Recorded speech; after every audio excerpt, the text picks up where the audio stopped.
Good morning. Thank you for tuning in with Enchantress the Babbler, aka Jennifer Molina, author of The Darker Night Light of My Soul, Volume 1, Love Bites, available for purchase and download on Amazon.com. Thank you for coming through. Thank you for being you. Thank you, thank you, thank you. Let's see what this ride has in store for us today.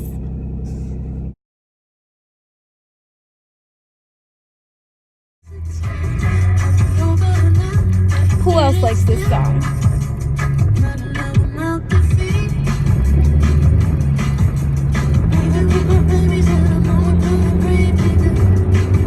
I'm a rebel just for kicks.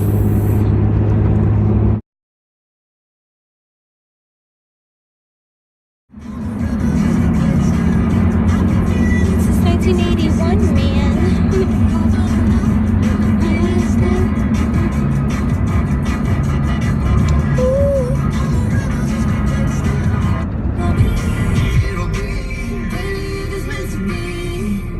To be, it'll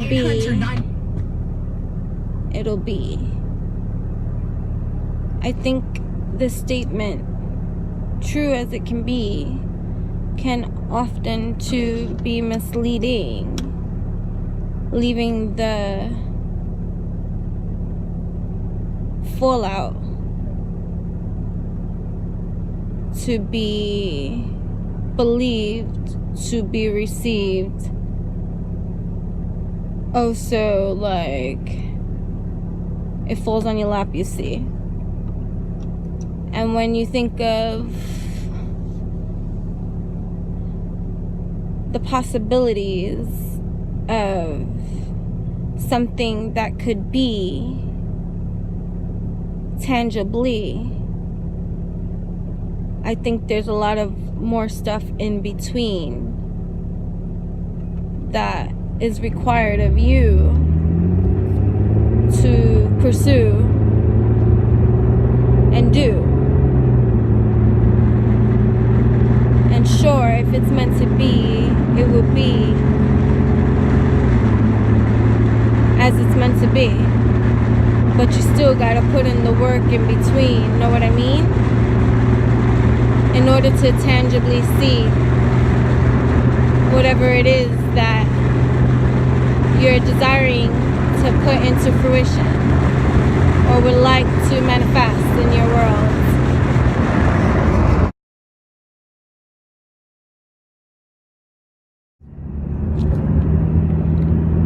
I just pressed record because I'm sitting here thinking to myself, what can be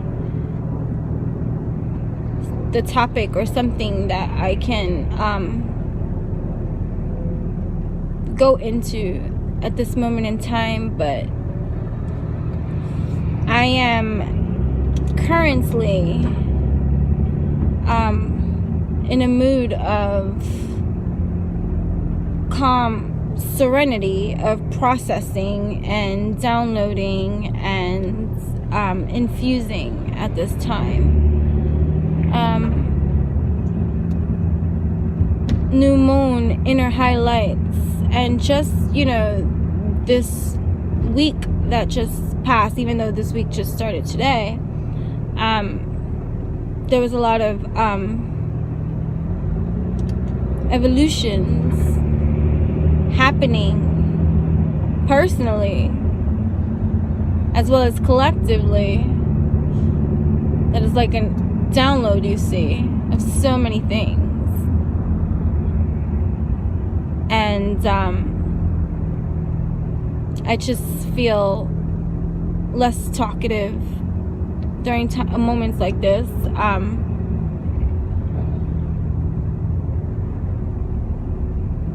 And so I just figured that I'm just gonna hit record anyways, because this is my outlet, my tool that I think is cool, that I like to do every single day. So reflective and introspective am I in every single way. I give it a go anyways. Setting this This mother fudger. You truly, like, if I didn't stop, he would have sideswiped me. But anyways, putting into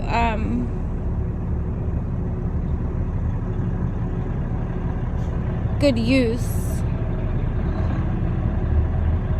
the habits that I am currently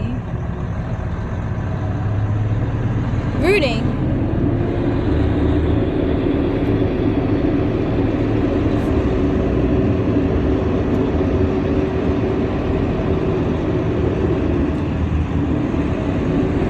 And so dry this session, I feel like I sound like at this time like monotone in some kind of way, but it's honoring myself and the way that this occurs for me at this time.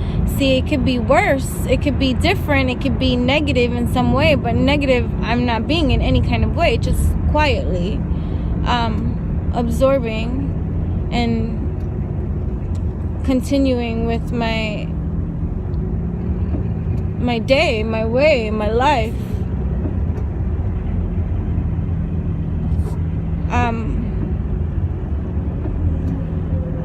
Again, I may or may not share this one just because of the tone it's in, and I just feel like I'm processing this too, because it comes from, you know, just the things that I'm dealing with at this time. Even some triggers of irritability that are trying to infiltrate or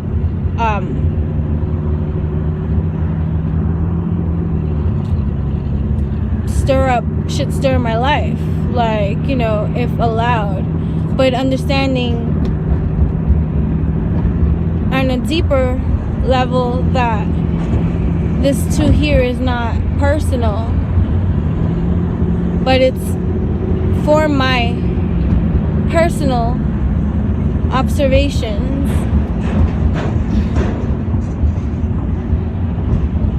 to further enhance my contributions that I contribute from my own experience into this collective whole, for those that may synchronistically come across the messages or the videos that I share or anything that I share where it resonates with them here, and seeds in them whatever seed needed to be, you know, individually, for it's not going to be the same for everybody.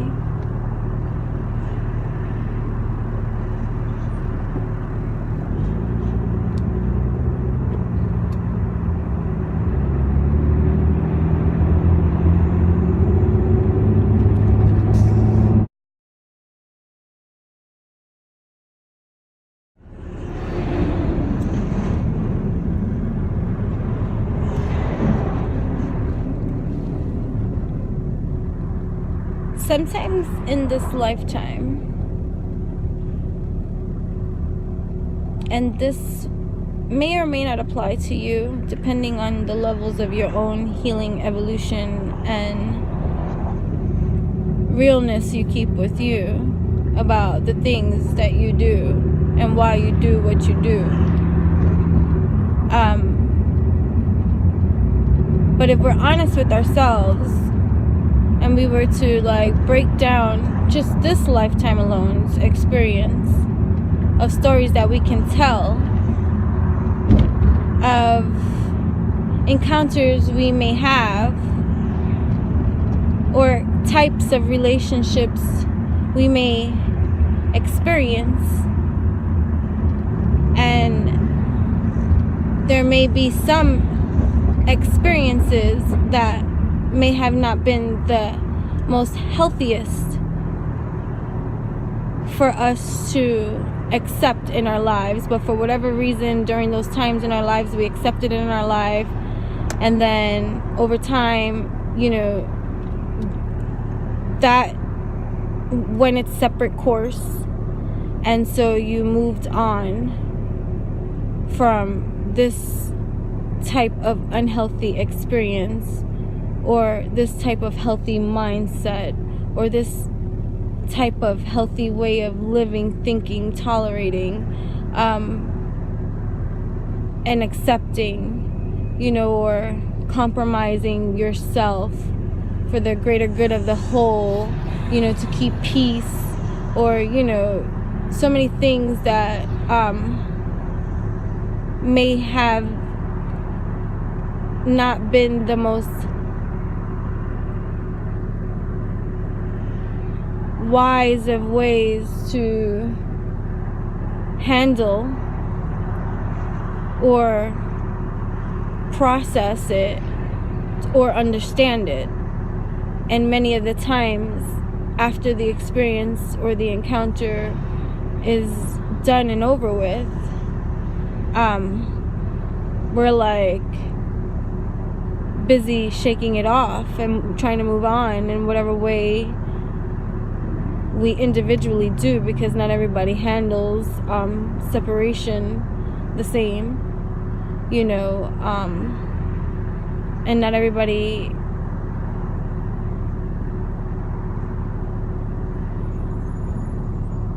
is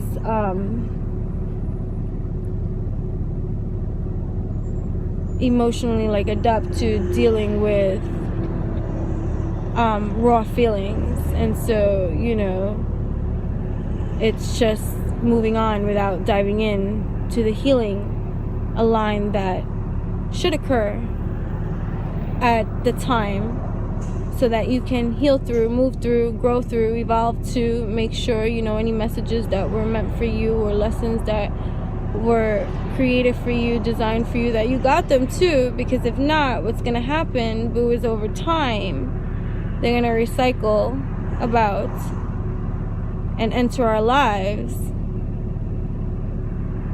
And this time it may be with different characters or different situations, but, you know, if we want to go into the vibrations, the vibration is still the same.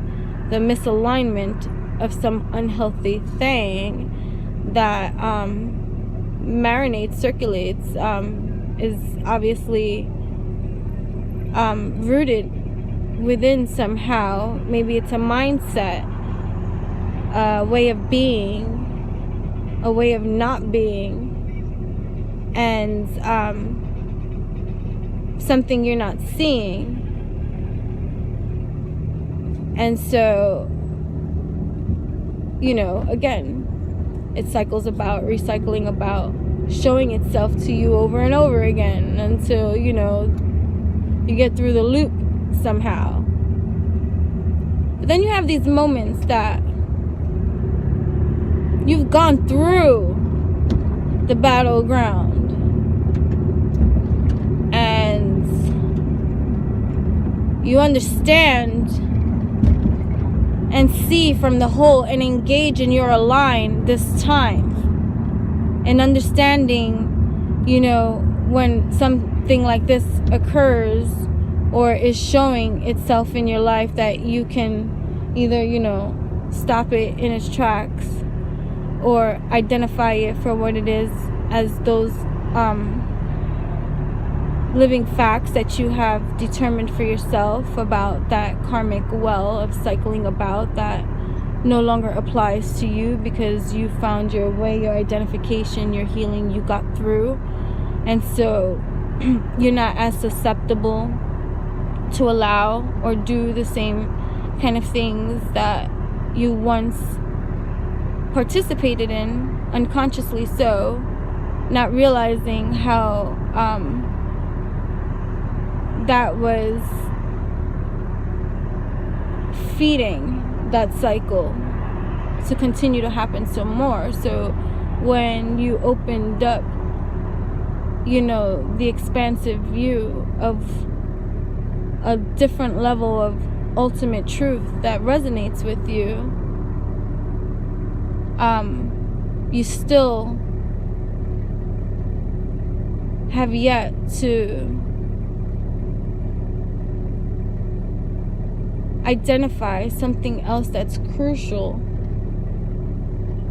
in the way that we root and interpret these things, even though we have grown in our understanding of what it's all about.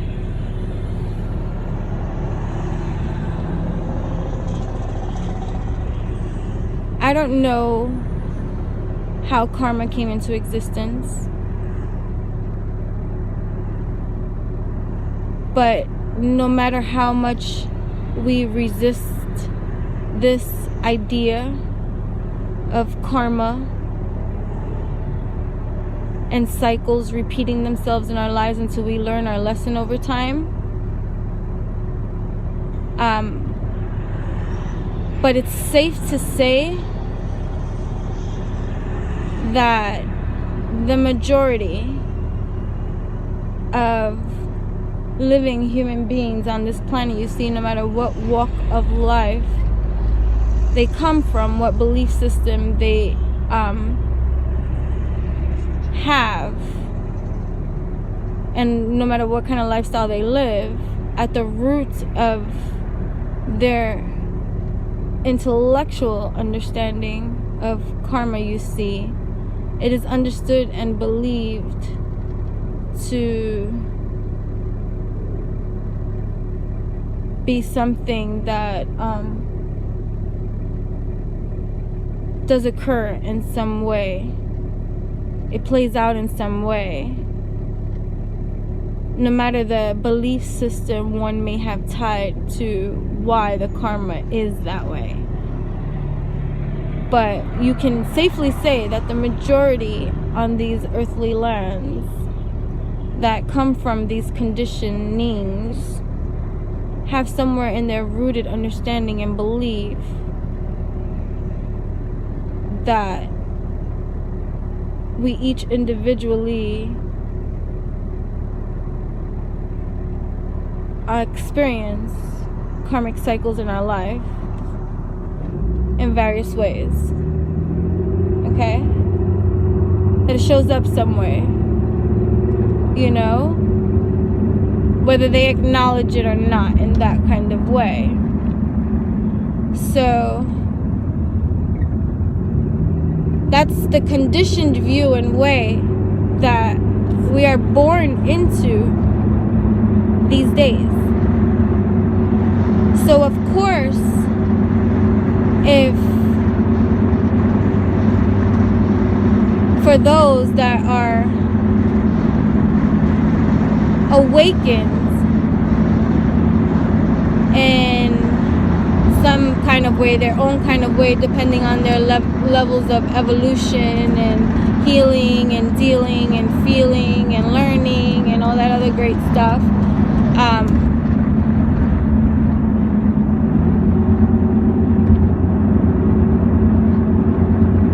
some part of their journey, part of being in that awakened conscious state is effectively finding effective ways to heal through and deal through with the things that we understand that are karmic and have occurred or do occur in our lives, because we understand that, you know, we have to get into this align and make, you know, this right for ourselves. And somewhere subliminally in that understanding, it's understood that the karma in some way we bring to ourselves in some way. And that we draw this to us. So, or it's going to come back to us, cycle about.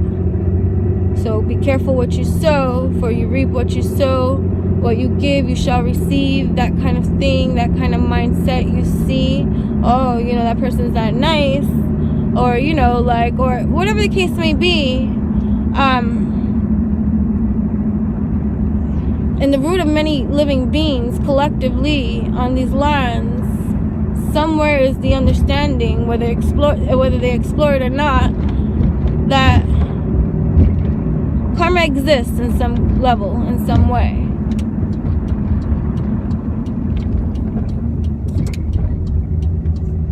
And not any of those understandings of karma are tied with further understanding that karma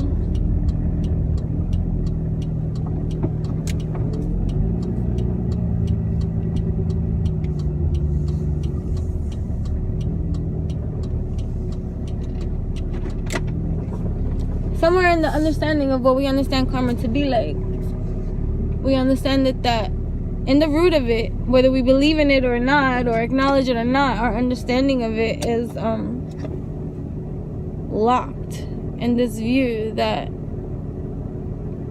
karma will eventually get each and every one of you, everyone. So that's locked in this root of understanding. So now you have those that have worked on their evolution, their karmic wheel, to cycle it out and create and manifest and marinate into their life the things that are now in align with them. Consciously they do this, understanding the benefits, the root of this, the purpose of this, the intention for this, you know, the peace that is the peace that's contributing to this greater whole. And still at the root of their karmic pollutes, conditioned within their roots, they're still understanding karma to be something that we attract to me. And so now here you are having a different kind of experience of having to heal through, feel through, deal with these karmic cycles that you are getting through. You have gotten through to this, and then here comes sometime later a life encounter or something external from you that comes in, a reminder to you of that time or two ago that this leads to this kind of experience. This is this kind of experience, this karmic cycle of an experience. I'm glad I see, right? I'm glad I see before me clearly where I don't have to engage in this level of low vibrational activity that's trying to infiltrate its way into me, for I am in full align, you see. But still, let's get to the root of that thing, because somewhere tied in that root within you is still the understanding that you attract this to you. And so another root is being subliminally created within our roots or systems, marinating, because we're sitting here doing the right thing in our line, transmuting what we believe we need to transmute over time. But then somewhere inside, when something occurs in the same align as those previous times, and you are like, but why? You know, I thought that cycle was out of my life. Like, why is this repeating again this time? I handled it right. I dealt with it fine. But why? You know? And that level of marinating comes from the conditioned view and thinking of the attraction factor of how we attract and draw many things to we. But let's think about another quote you see about what us light bringers bring, which is light, you see. I'll be back.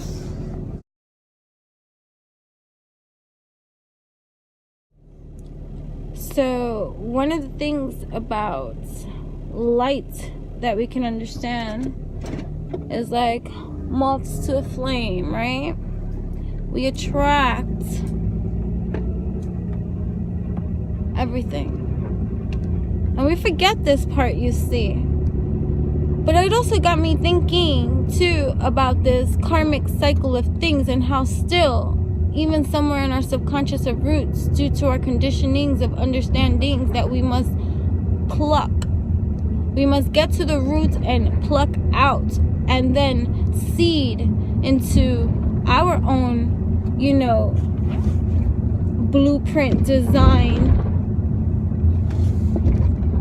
This creation that we energize, rooting it to what is really for us, and not just what is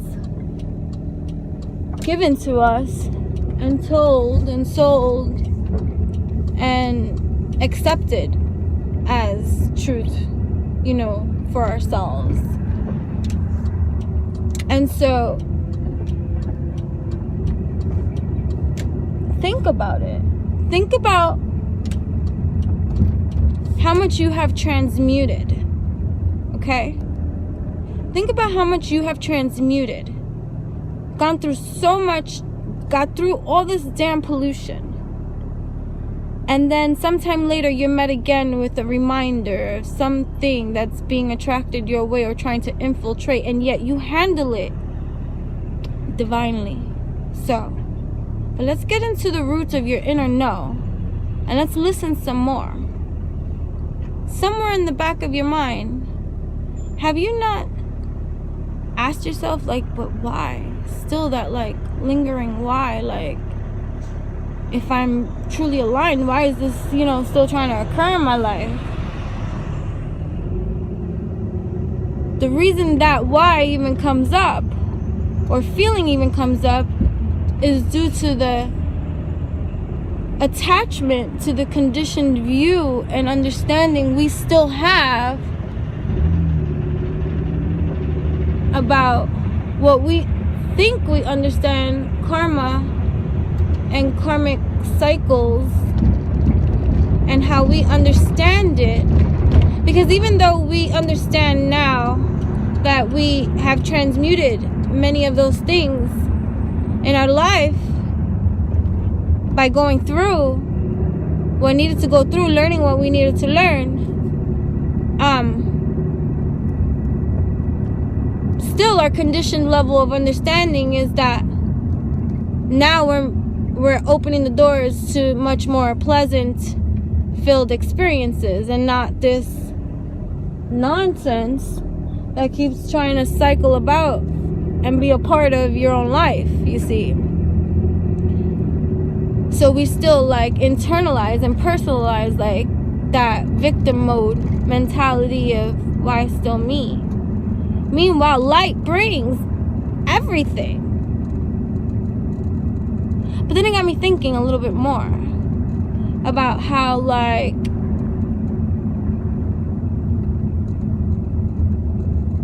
what if it's a blessing in, like, disguise, offering you this time to now finer tune and put into practice and good use the skills that you do have, for you must keep them fine sharpened, you see. So